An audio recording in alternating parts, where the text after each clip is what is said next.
Hey, this is Notser, and today we're going to be taking a look at the updated submarine gameplay in 11.2.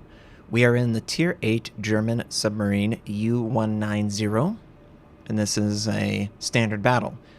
Now, obviously, submarines are very controversial because of the design mechanics that they've implemented in the past that encourage less than fair engagement scenarios, and they've made some significant changes to the nature of the entire relationship with submarines and everyone else. Now, in this game, we don't have an aircraft carrier, but the aircraft carriers also are out in full force, apparently. I've just had to play a lot of them on an AN. I know this is more of an EU, Southeast Asia. You guys have to run up against it a lot.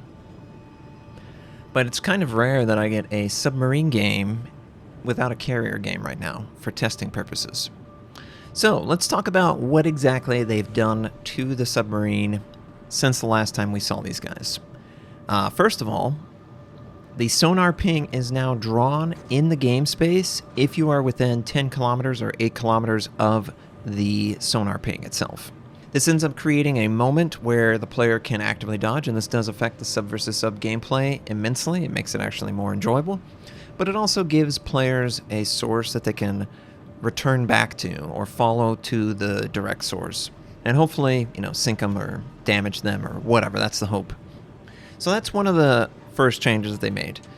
It's a great change. It really affects the gameplay, I think, and it makes the game... It makes the game communicate more about what is actually occurring, even as a observer, because the teammates will also see the sonar ping if they're under actively. So it's not like it's going to scream to your teammates that you are under an attack by a submarine. But if I were to casually look around, I could potentially see the sonar animation playing out and realize, oh, my teammate on a part of the map is under threat from a submarine. But there's not going to be some, like automatic call out that tells your team I'm under attack from a submarine. I would like there to be some type of automatic call out in chat to sort of draw attention to it, because I do think that just in general you should be able to call for help, and it should sort of basically inform your teammates of somewhat what's going on. But I digress from that train of thought. I like the changes to the sonar ping visually. It makes the combat with subs very fun, actually. And because of the way I play the subs, I go active dodge, I can actually actively dodge the sonar ping. So that's pretty cool overall. Now in this situation, we ended up getting a couple double ping on this enemy cruiser. And I'm just trying to take advantage of the fact that he's out in the open and he can't actually see me or attack me directly. He's got to just sort of sail around avoiding. Now, if he wanted to do a better job of avoiding torpedoes, he should not be sailing broadside. Instead, he should be sailing away from or towards the direction that the sonar ping is coming from. So on his screen, he can see an animation come towards him that is obviously something that he could potentially dodge. And we actually caught a torpedo on a ship that was in front of the cruiser, funny enough. And he activates his damage control, and it's not going to be... Yep, we miss out on that torpedo. But we did get a hit on something, unspotted. Either a DD or a submarine. Now, you'll notice that the build that I'm running, it's a different build overall. I don't have the updated commander skill tree for the submarines or the icons. Otherwise, I would have made that. But the build that I'm running has the double ping 15% damage increase. It has a drill and rush. It has when under 25% battery. And that's one other thing that really did change a lot. They reduced the battery capacity by a huge amount. Now, the dive battery capacity is what gives you the ability to exist underwater or at periscope depth. Basically, any depth other than the surface depth, you will burn up your battery. Now, you have less of it. The Germans actually got less of it, and they lost out on some of the recharge. That's more of a passive that the American submarine line gets to benefit from. So the Germans, they have to be a little bit more cautious. They can't just go down and go up. But the changes that this ultimately ends up doing is it does create more situations where the submarine wants to go up, go back down, go up, go back down. The recharge rate, based on the amount that you have capacity-wise, it's good enough that you can get it back up to your full capacity, but you can't get it anywhere close to what the capacity was prior to this patch. I think that, it feels really nice, and here's another situation where we're just getting hammered by everything, and wow. Another change that they've made, you have limited use damage control. Limited charge damage control. It lasts 15 seconds, so plenty of time to sort of break contact and drop off if you needed to, maybe against a submarine or against a larger ship that has damaged you enough that's causing an oil slick. Oil slick is a brand new thing that was introduced into the game as well. Any submarine that is damaged will need to come to the surface to repair an oil slick that will rise to the surface and sit at the top. And if you don't move, a player like a battleship with a airstrike depth charge could potentially depth charge that location. He could also fire his gun. There's a lot of downsides to the submarine allowing the oil slick to exist. And that's another thing. With the limited nature of damage control, you really have to be pretty mindful. You can't just be blindly aggressive. So I think those are good changes overall to make the submarine want to come back up to the surface, to deny, but also to go back down, go back up. I like the limited damage control, the limited dive capacity, and the limited damage control, both of which work really well, and the limited damage control also is a nice change in the sub versus sub gameplay. The observer might notice, and if you don't know this, the Hydrophone ability has unlimited charges, and the unlimited charge nature of it's supposed to be something that you actively use against potentially locating enemy DDs, or even if you're just underwater. If you activate Hydrophone, it will project a last known position to your team. So Hydrophone's pretty cool. I would, honestly be interested in maybe exploring that further, maybe some commander skill that increases the effective range of Hydro to like 10 or 12 kilometers. Something like that. Huge investment, but it would serve the same purpose as what I was suggesting in my, submarines need to change video. It would give you intelligence that wouldn't be radar strong, but it would still be beneficial to your team for, planned attack or something like that.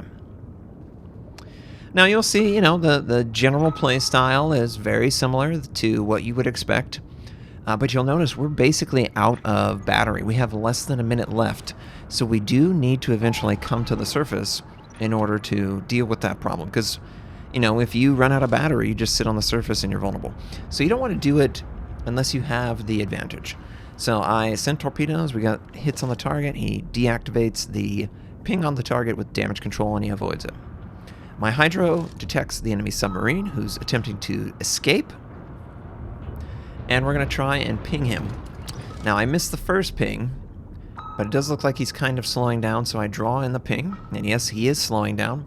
So we get one ping on him, and I'm hoping to get another ping on his nose. Double ping, nice. So the torpedoes are going to be able to maneuver. Now, 15 seconds. From the moment that that immunity occurs, I have to wait 15 seconds before I can ping the target again. That gives the submarine a chance to escape other submarines, but it also creates a moment where I am looking to punish. So I'm coming back to the surface to generate my dive capacity, knowing full well that that's exactly what he will be doing too.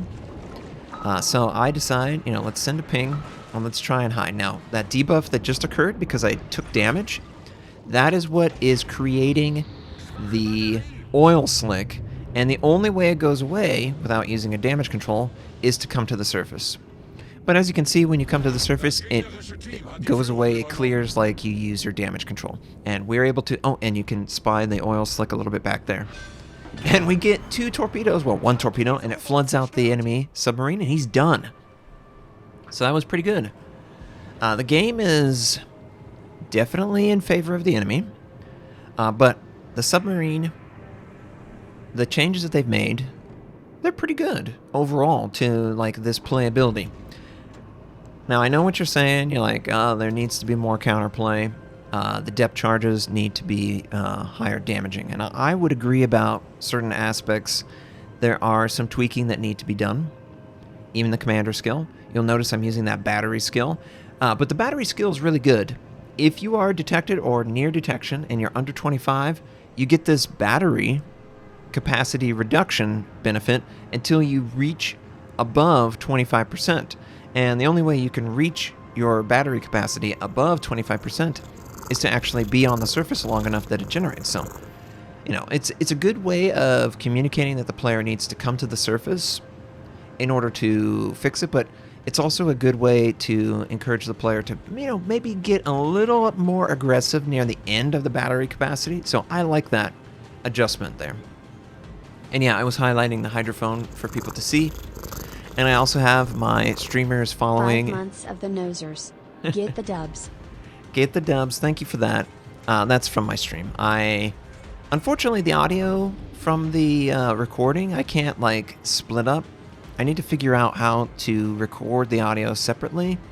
But when I'm streaming, it gets just projected to the generic desktop audio. So that's why you guys hear it from time to time. This is a local record. Otherwise, you would see my stream overlay and all that sort of thing. And I really wanted to try and keep it as clean as I can from a visual presentation on my YouTube. But anyway, I decided to sail towards the center, expecting this enemy cruiser potentially moving forward.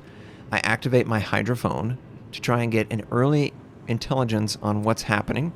They made the hydrophone ping at a faster rate. Every 6 seconds, it does a check on the full range of the ability. And every 6 seconds, this recycles. So it's actually a decent skill for early detection. And it's not a charged skill that runs out. So I think that the hydrophone definitely has the potential, if they were to maybe invest more in the commander skills, to be something that could transform them into more even more intelligence gathering. Enemy uses his hydro. I drop below the damaging layer, which is periscope and surface. Now the only way that this enemy Chapayev can damage me is to use a depth charge. So he can obviously... I don't believe the Chapayev has a range depth charge. I think he has a melee. He has to sail on top of me. So I am expecting that he would come towards me and maybe be a little bit brazen. We do catch him with 2 torpedoes, because we did get the double ping. The double ping obviously helps with that. But the dumbfire, you'll notice I haven't used the dumbfire. Ooh, nice. We actually flood him out. The dumbfire is really hard to land effectively on targets that are actively paying attention. Because there's the sonar ping, because they're detected themselves, there's more tells that there's something wrong. Now, you might say, well, it's a dumbfire, I wouldn't use my sonar ping. Yeah, I guess that's true. But if you were to send your sonar ping anywhere close or near towards someone else, you know, maybe you have 50% of your torpedoes going a homing attack on a ship in the back, and then the other 50 are going to be a dumbfire up front. Well, if you were to use a sonar ping, you would tell someone that you actually were in the area. So that's one of the things that kind of need to evolve with the game, is learning that you need to not necessarily be as aggressive in this way. The other thing that they changed, actually, is the sonar ping will not forget the target that it was originally assigned to. No longer are you going to have these random torpedoes that are snaking throughout the ocean. They have one set target, and that's it. Once that target is dead, they're no longer going to be useful. You just have to wait on another cooldown cycle of torpedoes.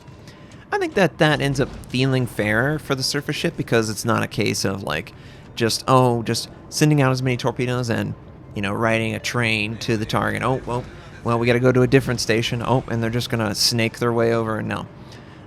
This way, you've got to deliberately send your torpedoes at a target and have a plan.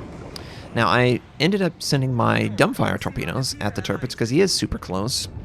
And we're just barely not going to get him, I don't think. No. Oh, he floods out and he's gone. Nice.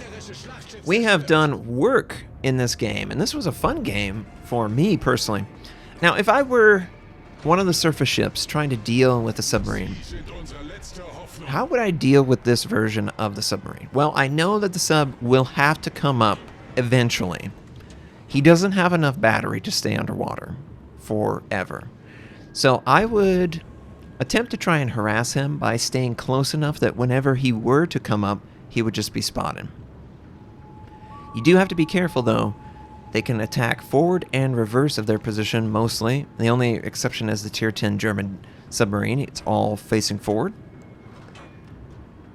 But overall, the best way to deal with a submarine is to either ignore it completely, sail away or towards it, or, camp on top of it. You don't want to be broadside to it because it's easy to punish. And, we got an enemy submarine that shows up. He sends his sonar ping, and I dodge underneath it by ducking under the water. Something that you couldn't do because it wasn't even drawn on your screen prior. The enemy sub stays on the surface, I believe, or he did go down. So I do a quick check to see, is he up here? No, he's not. My hydrophone should be detecting him. And again, he sends torpedoes. His sonar ping, trying to get torpedoes, doesn't work. And now it's a mutual situation. He can use his hydrophone, or he can't. And just like any other, you can actively dodge. And I go for a active fast rudder, which works out great in that moment because we were able to dodge to the right of that torpedo. I can't express to you how much more enjoyable it is to play sub versus sub. It feels night and day to me. The subtle changes to the damage control, the subtle changes to the sonar ping, and also just a hydrophone that they've invested in. It's good. It's good. Now, unfortunately, we are being hydroed by the Cossack, and he is dropping his depth charges, and we're just low enough that it's going to kill us. But you know what? We brought a game back that probably didn't really deserve to be brought back, if I'm completely honest. But 4 kills, 120,000 damage done, Confederate. Yeah! Sub versus sub was absolutely more fun, and overall, I enjoyed my time with it. If you enjoyed the video, please like it. Obviously, youtube.com, you can subscribe. My Twitch is twitch.tv/Notser. Thank you again, and have a wonderful day.